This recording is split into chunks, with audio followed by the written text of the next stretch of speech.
Hello everyone, welcome back to our channel. In this video, you are going to learn how to set up voicemail on VTech landline phone. Record greeting and set passcode.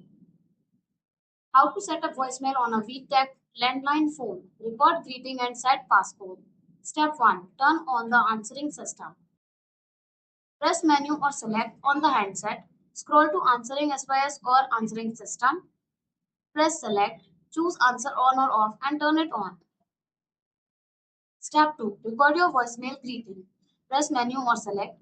Go to answering SYS, then announcement. Select record announcement.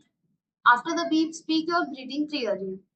Press 5 or stop when finished. The phone will play back the greeting so you can review it. Step 3. Set a passcode. Remote access code.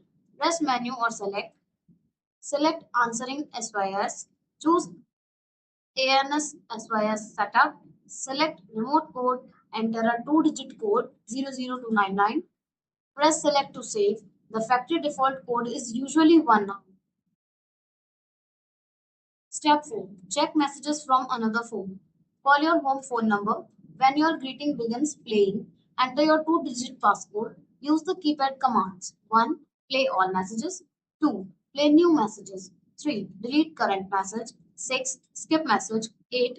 End the call. Star 7. Record a new greeting remotely. Thanks for watching the video. Do like, comment and share the video. Subscribe to our channel and don't forget to hit the bell icon.